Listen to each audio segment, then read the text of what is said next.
형제가 여러분 안녕하세요. 오늘은 3월 30일 금요일 생명의 주관자를 알게 한 재앙이라는 제목으로 출애굽기 12장 29절부터 36절까지를 묵상하겠습니다. 29절 밤중에 여호와께서 애굽 땅에서 모든 처음 난 것 곧 왕 위에 앉은 바로의 장자로부터 옥에 갇힌 사람의 장자까지와 가축의 처음 난 것을 다 치시매. 하나님께서 모세를 통해서 바로에게 경고한 대로 밤에 장자에 대한 재앙이 시작됐습니다. 물론 어떤 날 그 밤에 시작될지를 하나님께서 말씀하지 않았지만 분명히 하나님은 모세를 통해서 바로에게 내가 밤에 애굽의 모든 장자와 그래서 바로의 아들부터 모든 사람의 아들 거기에 포함되지 않는 사람이 없다 그거 말씀하시면서 전 백성의 아들들 그리고 가축의 처음 난 것도 다 죽이겠다고 말씀하십니다. 아마 바로는 설마 했을 거예요. 과연 그것을 주관하실 수 있을까?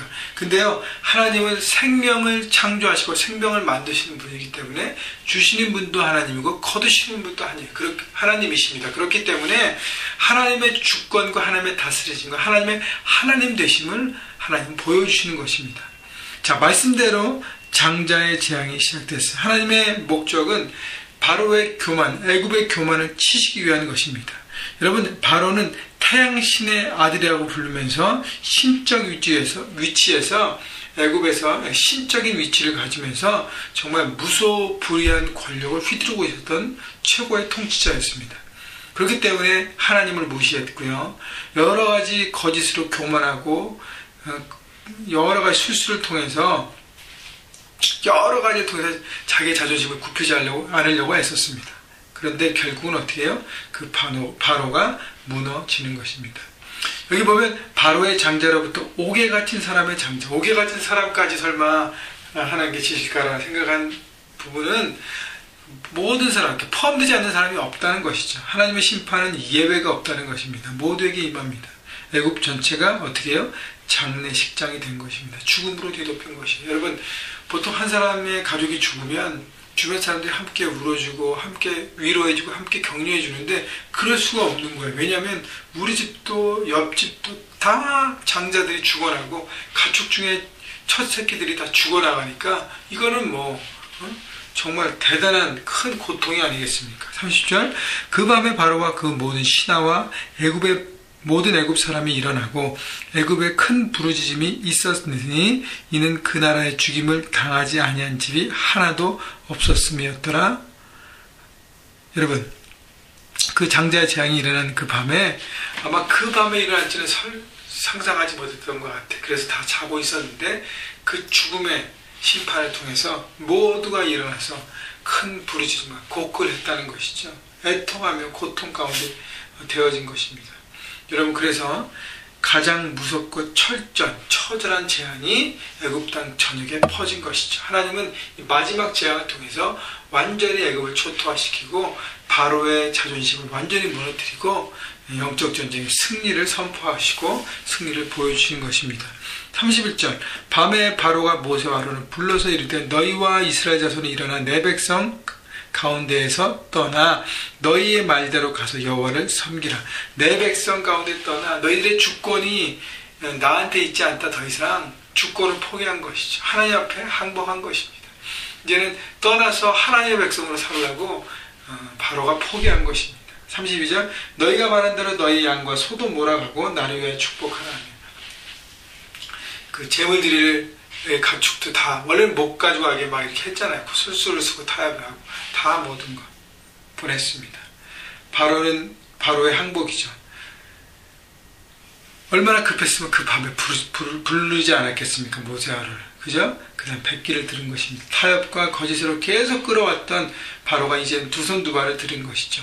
여러분, 영적 전쟁의 최후의 승리자는 바로 하나님이시고 그 하나님 믿고 나아가는 바로 우리라는 것입니다. 여러분, 우리 삶 현장에서 영적 전쟁이 많고 많은 갈등이 있지만 여러분, 믿음으로 계속적으로 승부수를 던지고 묵묵히 성실함으로 걸어갈 때 결국은 우리가 웃게 되고 승리하게 되는 것입니다. 여러분, 그래서 최후의 승리를 바라보시고 오늘도 삶 현장에서 믿음의 걸음을 걸으십시오. 그러면 여러분 승리를 맛보게 될 것입니다.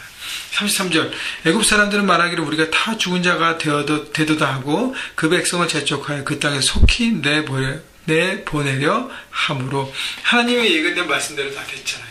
예전에는 붙잡으려는 지금은 다 내보내려고 하려는 하나님의 모든 계획 가운데 모든 일이 펼쳐지는 것입니다. 34절 그 백성이 발교되지 못한 반죽 담은 그릇을 옷에 사서 어깨에 매니라. 결국 무교병을 들고 나온 것이에요. 발효될 시간이 없기 때문에 급히 나가라 그랬기 때문에 다 싸들고 나가는데 여러분 보세요. 어깨에 맬 수 있는 어깨에 매니라 그랬어요. 그 떡을 어깨에 매는데 이 반죽을 어깨에 매는 그 어깨에 매는 양이 얼마나 되겠습니까? 그죠? 그것은 하루 이틀 며칠 동안 먹을 양식만 들고 나간 것입니다. 결국은 그 다음은 누구에게 의존해요? 하나님의 공급하심과 하나님의 인도를 경험하는 하나님의 백성으로 살아가는 훈련 가운데 이제는 들어가는 것입니다. 여러분 그렇기 때문에 하나님의 백성으로 살아갈 때 우리는 우리의 것, 우리가 준비한 것 이것이 아니라 하나님께서 준비하고 공급하는 것을 경험하고 순종하고 거기서 살아가는 것이 바로 하나님의 주권을 인정한 하나님의 백성으로 살아가는 것이죠. 바로 이 땅에서 우리가 그걸 훈련하고 있습니다. 여러분 것을 붙잡지 마시고 내려놓으십시오. 그러면 하나님의 공급하심을 경험하게 되는 것입니다. 35절 이스라엘 자손이 모세의 말대로 하여 애굽 사람에게 은금과 폐물과 의복을 구하며 여호와께서 애굽 사람들에게 이스라엘 백성에게 은혜를 입히게 하사 그들이 구하는 대로 주게 하심으로 그들이 애굽 사람의 물품을 취하였더라. 말씀대로 애굽 사람에게 폐물과 여러 가지 의복과 물건들을 구합니다. 요청합니다. 엊그저께 묵상에서 나눴던 것처럼 바로 이스라엘 백성들이 애굽 땅에서 강제 노역을 하고 착취를 당했던 그 모든 것들의 보상을 하나님께서 시켜주시는 거예요. 그러니까 밀린 임금, 착취된 임금을 받게 되는 것과 같은 의미인 것입니다. 그래서 하나님의 계산법으로 살아가라는 것이죠. 하나님의 계산법으로 살아가면 우리는 손해보는 것 같지만 결국은 하나님의 보상 가운데 다 보상받게 되는 것입니다.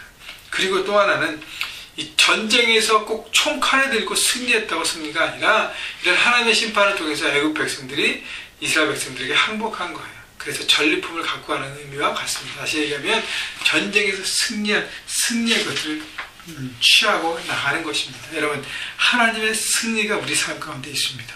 다시 한번 말씀드리는 것은 우리가 최후의 승리라는 것을 바라보시고 날마다 하나님의 말씀, 하나님의 선명한 기준으로 힘들지만 삶의 현장 가운데 순종하고 걸음걸음을 걸으십시오. 그러면 최후에 얻는 자가 바로 여러분이 될 것입니다. 오늘도 하나님의 말씀, 그 말씀을 심플하게 믿고 달려가서 삶의 현장 가운데 순종하고 적용하면서 하나님의 나라를 이루어가고 영적 전쟁, 우리를 타협케 하고 거짓으로 누르게 하고 우리를 넘어뜨리게 하는 마귀의 전쟁을 깨닫고 분별하고 돌파해서 승리하시는 여러분 모두가 되시기를 주님의 이름으로 축원합니다.